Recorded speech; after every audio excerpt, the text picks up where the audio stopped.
क्या हुआ, क्या हिसाब बना है साल का? 50 लाख रुपए का हिसाब आ रहा है सामने। अच्छा। बस आप यूँ समझ लें 50 लाख और 10 लाख रुपए मजीद आए थे, 60 लाख रुपए का हिसाब है। ये 60 लाख रुपए अब तो मैंने ऑफिस की बुकिंग ही डाली है इसमें। यार क्या क्यों कर रहे हो ऑफिस की? नहीं नहीं नहीं, अब तो बहुत हो गया। अच्छा चल रहा है, हाथ भी लगा हुआ है उस पे।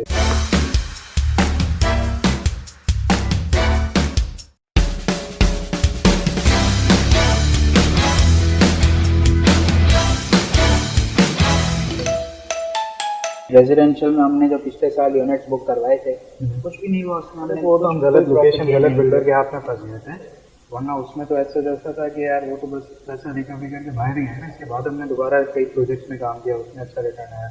इसके बाद बिल्डअप में हमने काम किया, अपार्टमेंट जो हमने लिए थे जिसको हमने 2-3 महीने रेंट आउट करके फिर दोबारा बेचा, उसका रेंट भी खाया। इसके बाद जो है फिर प्रॉफिट भी किया था उसको। तो रेजिडेंशियल में ग्रिप भी आएगी, अच्छा है और उसकी डिमांड भी ज्यादा होती है। नहीं, मेरा ट्रस्ट ही बिल्कुल हो गया। देखें हम तो इसी में कमाया है। देखें बात सारी ये है इब्राहिम भाई कि अगर हम कमर्शियल में जाते तो हम इन 60 को 80 भी कर सकते थे। और रेंट भी हो सकते हैं। रेंट आउट जो हमने किया था वो रेंट आउट तो हमें एक बहुत स्पेसिफिक सिनेरियो हमारे सामने आ गया था जिसमें हमें 3 महीने के लिए टेनेंट मिल गया था। अगर हम कमर्शियल प्रॉपर्टी रेंट आउट करेंगे तो आप बिलीव नहीं करेंगे कि हम इससे एक बहुत अच्छा प्रॉफिट रेशो गेन कर पाएंगे। Number 1 thing. Number 2 thing, commercial में इस वक्त सप्लाई कम है, हमारे पास बायर ज़्यादा है, नीड ज़्यादा है, हम उसको अच्छे तरीके से फ्लिप कर सकते हैं और बहुत अच्छा प्रॉफिट उसमें हम गेन कर सकते हैं। लेकिन हम जो इतने टाइम से बैठे हैं, तकरीबन 1.5 साल हो गया हमें साथ काम करते हुए, तो मैंने जो देखा है जो रेगुलर इन्फ्लो है वो हमारा रेजिडेंशियल का क्लाइंट ज़्यादा है एज कम्पेयर टू कमर्शियल। मतलब दुकान वाला है, दुकान पर रेंट वाला है, दुकान परचेज वाला है या कोई ऑफिस परचेजिंग वाला कम आता है एज कम्पेयर टू अगर आप अपार्टमेंट के लिए ज़्यादा आते हैं, प्लॉट्स के लिए लोग ज़्यादा आते हैं, तो ये रेशियो ज़्यादा है। तो इस हिसाब से देखा जाए तो हम किसी ना किसी को अगर हम छोटे मार्जिन पे भी निकल जाते हैं, लेकिन हमारे पास मतलब ऐसा कोई क्लाइंट तो होगा जिसको हम फटाफट बेच सकते हैं, हमें कोई आगे एक और अच्छी चीज़ नज़र आती है। नहीं, देखिए रेजिडेंशियल की सप्लाई बहुत है और आप जो बात कर रहे हैं कि हमारे पास क्लाइंट नहीं है या कस्टमर नहीं है, उसकी रीज़न ये है कि जो लोग उसे बुकिंग में ले रहे हैं वो लोग बहुत जल्दी जो है वो उससे बाहर नहीं आ रहे। वो लोग बहुत अच्छा प्रॉफिट एक्सपेक्ट कर रहे हैं और उन्होंने अपना माल होल्ड किया हुआ है। और हम जब कमर्शियल शोरूम की तरफ जाएंगे, विद बेसमेंट की तरफ जाएंगे, स्पेसिफिकली इन बहरिया, 60 लाख में बेसमेंट वाला कहाँ आएगा? 60 लाख में नहीं आएगा ऑब्वियसली, मगर हम उस पर एक अच्छी डाउन पेमेंट करके और इंस्टॉलमेंट्स पे करके हम लोग अच्छे उसमें निकल जाएंगे। आप तो नहीं समझ रहे हैं। अगर instalment within instalment 3-4 instalments का हमारे पास या 5 इंस्टॉलमेंट का बैकअप बनेगा, इसके अलावा तो नहीं बनेगा। अगर उसमें हम फंस जाते हैं फिर हम औने पौने बेच के निकलेंगे, ये कहना चाह रहे हैं? नहीं, ऐसा नहीं होगा, ऐसा नहीं होगा। इन डिमांड है और मेरे पास खुद ऐसे वैसे लोग भी मैंने एक मौजूद चीज़ हैं। देखी है कि बहरिया के अंदर या कहीं भी आप किसी भी प्रोजेक्ट के अंदर चले जाएं, अगर आप कमर्शियल लेते हैं तो उसको तकरीबन समझें कि अगर आप डाउन पेमेंट या 1-2 इंस्टॉलमेंट वाला तो उसकी तकरीबन हार हो जाती है। अगर जिसके पास अगर वो 50, 60, 70% पेमेंट तक जाता है तो वो थोड़ा जीत जाता है, क्योंकि उस टाइम तक वो चीज़ मेच्योर भी हो चुकी होती है, प्रोजेक्ट थोड़ा निकल के सामने आ चुका होता है, कुछ लोड्स डल चुके होते हैं, थोड़ी शक्ल आ गई होती है। अब आप कह रहे हो कि बिल्कुल बुकिंग में बेच के फेस वैल्यू से निकल जाता है, ऐसा तो मुश्किल है ना, नामुमकिन है। मतलब आप कैसे, मतलब बहुत नसीब अच्छे हमारे होंगे तो हम निकल जाएंगे, अदरवाइज तो इतना प्रॉफिट नहीं कर पाएंगे। अब हमारे पास इतना टाइम नहीं है। आप कह रहे हो कि साल का ये प्रॉफिट है तो अगले साल तो हमें जाहिर सी बात है दोबारा क्लोजिंग तो करनी ही होगी अपनी। अगले साल तक नहीं होगा तो वो तो सारी हमारी जो भी इन्वेस्टमेंट है जो हमने जेब से लगाए हुए होंगे या जो भी प्रॉफिट पे हमारा पैसा होगा तो हमने दोबारा लगाया हुआ होगा तो वो तो फंसा रहेगा। हमने साल में कमाया क्या? कुछ भी नहीं। अब इसकी जगह आप रेजिडेंशियल में आ जाते हो, अगर हम महीने 2 महीने में एक प्लॉट भी ट्रेड कर लेते हैं या एक छोटी कोई मतलब एक अपार्टमेंट ले लिया, एक बिल्ट अप प्रॉपर्टी ले ली, वो हम ट्रेड करके निकल गए तो हमारा बेनिफिट ही है ना। अगर हम एक कमर्शियल लेके बैठ गए साल के अंदर, 1.5 साल के अंदर, इसी तरीके से तो वो हमारे साल 1.5 साल में एक बार प्रॉफिट होगा ना। अगर ज्यादा भी होगा तो एक ही बार होगा ना। अगर इसी तरीके से आप रेजिडेंशियल में तो 2-3 महीने में एक आध आपकी चीज निकल के आप दोबारा से मतलब एक नए प्रॉफिट करने की पोजीशन में आ जाते हैं। 60 की जगह 65 पे आ गए होंगे, 65 की जगह 70 पे आ जाओगे, आपकी इन्वेस्टमेंट बढ़ जाएगी, आपकी अपॉर्चुनिटीज बढ़ जाएंगी, आपका प्रॉफिट मार्जिन बढ़ जाएगा। देखिए रेजिडेंशियल इतना शॉर्ट टर्म प्रोजेक्ट अभी हमें कोई मिलेगा नहीं। नंबर 1 मैं ये नहीं कह रहा कि सिर्फ आप जो है वो न्यूली प्रोजेक्ट टारगेट कंप्लीट होने दीजिएगा। रेजिडेंशियल कंप्लीट क्या होने दो, आप बोल ही गलत रहे हो यार। नहीं, देखें बात सारी ये है कि पहला हमारा जो एक्सपीरियंस रहा है वो कितना बुरा रहा है। ठीक है, रेजिडेंशियल यूनिट वो तो हम एक गलत लोकेशन पे फंस गए थे ना उधर भाई। वो लोकेशन ही थी टारगेट करने वाली, हम समझे वहाँ हमें एक अच्छा मतलब एक रिटर्न मिल जाएगा, लेकिन वहाँ कुछ था ही नहीं। वो तो हमें बाद में पता चला कि यार इसकी सराउंडिंग भी अच्छी नहीं है, इसकी कोई अप्रोच भी नहीं है, प्लस बिल्डर भी ट्रस्टेबल नहीं था। ये आपकी गलत फहमी है। हमने अपनी इसके बाद हमने ट्रस्टेबल बिल्डर पे काम किया, हमने अपनी रिसर्च लोकेशन पे काम किया, मगर उसी के साथ हमारे पैरेलल जितने लोगों ने हमारे साथ वाली हमारी इक्विवेलेंट जो इन्वेस्टमेंट की वो लोग इस फिगर से कितना आगे निकल चुके हैं, आपको इस चीज का आइडिया है? इस फिगर से तो निकल गए, लेकिन रिस्क फैक्टर भी तो है ना, वो तो उनके गुड लक थे या एक अच्छी मतलब एक कमांड कह लो उनकी कमर्शियल के ऊपर थी कि वो निकल गए और उनके पास इनफ्लो भी ज्यादा होगा बायर्स का कमर्शियल का, तो उस हिसाब से निकल गया। हमारे पास इतना इनफ्लो नहीं है इस वक्त बायर्स का कमर्शियल के हिसाब से। अगर हम देखें रेजिडेंशियल का हमारा फोकस ज्यादा है, हमारी ग्रिप रेजिडेंशियल से ज्यादा है, वो ज्यादा बेहतर रहेगा। नहीं, इसकी वजह ये है, और आप मुझे कह रहे हैं कि एक साल में हम जो है वो रेजिडेंशियल प्रॉपर्टी 2 से 3 मरतबा सेल कर लेंगे। किसने कह दिया आपको? ये तो आप समझ लें कि ख्वाब दिखाने वाली बात है। इसकी वजह ये है कि रेजिडेंशियल प्रॉपर्टी हमने तीन अपार्टमेंट बुकिंग के लिए ठीक है भेज दिए, इसके बाद हमने 2 बिल्डर कहाँ बिके हैं?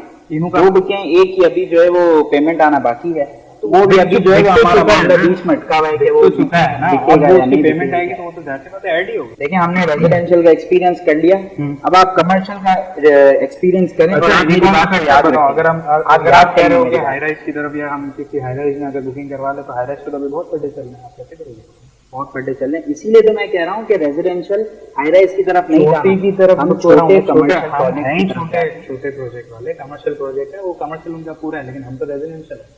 कमर्शियल कम रेजिडेंशियल प्रोजेक्ट की तरफ हम काम करते हैं ना ज्यादा, वो कमर्शियल भी आ जाता है। ठीक है, उसमें उस प्रोजेक्ट के अंदर जो रेजिडेंशियल यूनिट है उसके अंदर हम काम कर रहे हैं ना, तो कमर्शियल कम रेजिडेंशियल आपकी भी बात आ गई, कमर्शियल का काम। देखें, अच्छा एक और चीज मैं आपको बताऊं, कमर्शियल प्रॉपर्टी, अब रेजिडेंशियल कम कमर्शियल की जो आप बात कर रहे हैं उसमें कमर्शियल यूनिट जब कम होंगे तो हमारी बारी जल्दी आएगी इन्वेस्टमेंट पॉइंट ऑफ व्यू से, हम बायर की अट्रैक्शन जल्दी गेन बनेगी नहीं ना, फिजिबिलिटी आप नहीं बनेगी, हम उसमें नेगोशिएट कर सकते हैं। नहीं, हम उसमें नेगोशिएट कर सकते हैं, हम बातचीत कर सकते हैं। देखें ये हमारा हार्ड अर्न मनी है, हमने इसमें मैक्सिमम प्रॉफिट गेन करना है। आप रेजिडेंशियल प्रॉपर्टी की तरफ ही अपनी इंक्लिनेशन लेकर बैठेंगे और अगर की बात तो कर ही नहीं रहा ना, मैं सिर्फ ये नहीं कह रहा कि हम एक जो हमारा स्पॉट है उसको हम टारगेट करके बैठे, ऐसा नहीं, मैं ये नहीं कह रहा।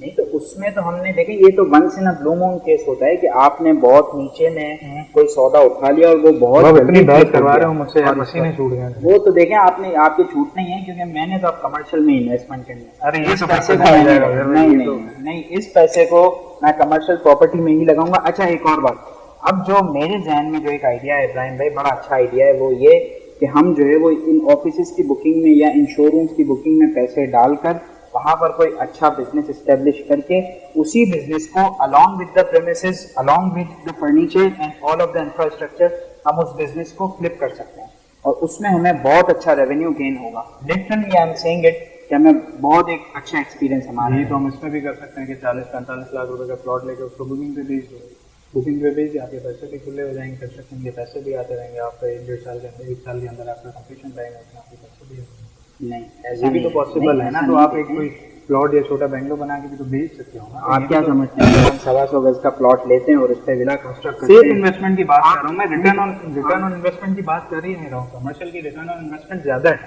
ये बात मैं मानता हूँ, ये फैक्ट है, लेकिन उसके वॉलेटिलिटी भी तो ज्यादा है, आप ये भी तो देखो। रिस्क लेना पड़ेगा, बी इट रेजिडेंशियल और कमर्शियल, और हम क्यों ना उस चीज की तरफ जाएं कि जहां पर हमारा प्रॉफिट अच्छा हो। अभी रिसेंटली मेरे कजन ने ऑफिस की बुकिंग डाली थी and you won't believe it कि within a span of 3 months उसने अपनी इन्वेस्टमेंट को डबल कर लिया। तो सिर्फ 3 महीने की इन्वेस्टमेंट क्यों किया? क्योंकि कंस्ट्रक्शन रेट ऊपर से है। बिल्कुल। अब जिस रेट से उसने बुकिंग की है उस हिसाब से कंस्ट्रक्शन रेट के अगर हम मैनेज करने जाए तो 1000-1500 वैसे ही प्लस हो चुका है पर स्क्वायर फीट। वो तो एक वंस इन अ ब्लू, सरिया आपका महंगा हो गया, वो तो एक once in a blue moon factor हो गया। यही अगर आपका कंस्ट्रक्शन रेट सेम रहता तो क्या इससे प्रॉफिट कर सकता था? नहीं कर सकता था, ऑब्वियसली बात है, बिल्कुल कर सकता था। इब्राहिम भाई आप करके तो देखें, आप करके डूब जाएगा, बड़ी मुश्किल से जब आप करेंगे तो आपको पता चलेगा। ज्यादा है उधर भाई, नहीं होगा, आप टेंशन नहीं लें, नहीं होगा, कुछ भी नहीं होगा। बिल्डर भी हमारे मेरी जो ग्रिप है, मैं रेजिडेंशियल बड़े अच्छे तरीके से बेच सकता हूँ यार। कमर्शियल बेचने में थोड़ा तकलीफ हो जाएगी और वैसे भी तकलीफ होती है कमर्शियल शोरूम बेचने में। अभी बहरिया में मेरे एक दोस्त आया मेरे वीकेंड था, वो बिल्डर बेच रहा है, नहीं दिख रहा है उसका। यही अगर रेजिडेंशियल है ना, आप देखो तो ठीक दिख रहे हैं, धड़ाधड़ दिख रहे हैं यार। जितनी भी बिल्डर प्रॉपर्टी विलास की तरफ चले जाओ, आप अपार्टमेंट की तरफ, धड़ाधड़ दिख रहा है यार। एक हाई राइज प्रोजेक्ट आबाद करने में ना, अगर नया बिल्डर हो तो ये बात मेरी आप लिख लें, एक हाई राइज प्रोजेक्ट आबाद करने में बिल्डर की नींदें उड़ जाती हैं, उसकी नानी याद आ जाती है अगर वो हाई राइज प्रोजेक्ट आबाद ना हो। वो हाई राइज रेजिडेंशियल आबाद हो जाएगा, कमर्शियल जो ऑफिस वाला होगा ना वो बहुत कम आबाद होगा। आप आज भी चले जाओ शहर में देख लो, पुरानी 40-40 साल पुरानी बिल्डिंग पे, लेकिन एक फ्लोर पे एक ऑफिस होगा, 2 ऑफिस होंगे, बाकी सारे खाली पड़े होते, 40 साल पुराने प्रोजेक्ट। अब वो क्यों? लेकिन वो तो एक ऑफिस से बात करना थोड़ा मुश्किल हो जाता वो है। वही वाली बात है रेजिडेंशियल क्या है कि यार हर घर की नीड है, इश्यूज होते हैं। हर घर की नीड है रेजिडेंशियल। हर बंदे ने आगे जाके 10-15 साल में अलग होना है अपने बीवी बच्चों के साथ, तो हर घर की नीड है। अभी के जो करंट सिनेरियो है आबादी बढ़ रही है कराची की, हर घर की नीड है। किराए पे लोग हैं वो तो कोशिश करते हैं कि यार कोई बुकिंग पे ऐसी चीज मिल जाए जिसमें वो छोटी छोटी इंस्टॉलमेंट देते रहें, थोड़ी डाउन पेमेंट करके वो आगे निकल जाता है। इस तरीके के बायर्स आपको रेजिडेंशियल में ज्यादा मिलते हैं, कमर्शियल में नहीं मिलते। और वैसे भी कराची में जो है ना वो आपका जो है जॉब वाला तबका ज्यादा है as compare to business. Business वाला कमर्शियल में घुस जाएगा, जॉब वाला नहीं घुसता। नहीं, आपकी बात को मैं जो है वो कम्बैट करूंगा कि जिस तरह लोग अलग होते जा रहे हैं, इसी तरह जो कुछ ऐसे लोग होते हैं जो अपनी औलादों के बिजनेसेस भी अलग करते हैं। वो चाहते हैं कि हमारे बेटे जो है वो अलग अलग दुकानें ले लें, अलग अलग ऑफिस ले लें। एक बात, दूसरी बात ये कि इस वक्त फ्रीलांसिंग का बूम कोविड के बाद बहुत ज़्यादा है, और फ्रीलांसिंग एजेंसी जो दुनिया के बड़े प्लेटफॉर्म्स हैं इंक्लूडिंग अमेजॉन, एटसी, ईबे, दराज और शॉपिफाई, इनकी एजेंसीज पाकिस्तान में बहुत खुलना शुरू हो गई हैं, जिसकी वजह से ऑफिसेज की जो आप यूँ समझ लें कि डिमांड जो है वो बहुत ज़्यादा बढ़ गई है, और यंगस्टर्स जो है वो अपनी अपनी एजेंसीज खोल कर बैठ गए। तो इससे भी आप यूँ कहेंगे ऑफिसेज की जो है वो डिमांड बहुत ज़्यादा हो जाएगी, और हमारे पास कोई ऐसा फ्रीलांसिंग वाला ग्राहक ही आकर जो है ना वो हमसे ऑफिस लेकर चला जाए। तो मतलब इफ एंड बट वाली बात है, आपकी बात सही है, वैलिड पॉइंट है। बिल्कुल ऐसा ही है, इस चीज़ ने बूम किया है फ्रीलांसिंग, लेकिन फ्रीलांसिंग घर से भी तो हो सकती है। तो बहुत से लोग ऐसे हैं जिनको मैं पर्सनली जानता हूँ, घर से ही फ्रीलांसिंग करते हैं। फ्रीलांसिंग का मतलब ही क्या है कि कहीं से भी बैठ के ऑपरेट करना। तो एक एजेंसी है वो एक लिमिटेड मतलब सोर्स है कि मतलब लिमिटेड सबका है जो इस चीज़ को टारगेट कर रहा है, अदरवाइज ऐसा कुछ नहीं है। फिर भी अब देख लेते हैं ना, बूमिंग इंडस्ट्री है। रिटर्न की अगर बात करें तो कमर्शियल में रिटर्न ज़्यादा है, बहुत लेकिन अच्छा रिस्क फैक्टर भी ज़्यादा है। रेजिडेंशियल में चले जाएं तो return as compare to commercial इतना ज़्यादा नहीं है, लेकिन रिटर्न है, रिस्क फैक्टर कम है। कि देखो आपकी जो मर्जी है, आपका कमर्शियल में दिल है ना, जब बिल्कुल मेरा कमर्शियल में दिल है, और लेकिन प्रॉफिट चाहिए, प्रॉफिट होगा बिल्कुल। देखें रिटर्न मिलेगा हमें, हम उसे इजीली रेंट आउट कर सकेंगे, हम अपने बिजनेस को इजीली फ्लिप कर सकेंगे। और इस वक्त जो बहरिया में बूमिंग है वो कमर्शियल इंडस्ट्री है। कमर्शियल में हम शोरूम की तरफ जा सकते हैं, शॉप विद बेसमेंट की तरफ जा सकते हैं, ऑफिसेज की तरफ जा सकते हैं। तो एक अच्छा रिटर्न हम इंशाल्लाह अपने आप। मेरा माइंड तो अभी भी रेजिडेंशियल का ही है, लेकिन अगर आप कह रहे हो कि यार आपके पास, लेकिन करनी स्मार्ट इन्वेस्टमेंट। देखिए ये तो अपनी अपनी पॉइंट ऑफ व्यू की बात है, ये तो हमने अपने ऑडियंस को इंगेज करने के लिए एक प्री डिफाइंड डिफरेंस बताया रेजिडेंशियल और कमर्शियल प्रॉपर्टीज का। ये तो आप पे डिपेंडेंट है। इसी तरह के नए नए टॉक शोज के टॉपिक्स लेकर हम इंशाल्लाह हमारी ऑडियंस को एंटरटेन करते रहेंगे। आपने अगर अभी तक हमारे चैनल को सब्सक्राइब नहीं किया तो ज़रूर हमारे चैनल को भी सब्सक्राइब कर लें, और बेल आइकन को प्रेस करना ना भूलिएगा, और फेसबुक और इंस्टाग्राम पर भी हमारा पेज ज़रूर लाइक कीजिए। थैंक यू, स्टे ट्यून्ड, अल्लाह हाफ़िज़।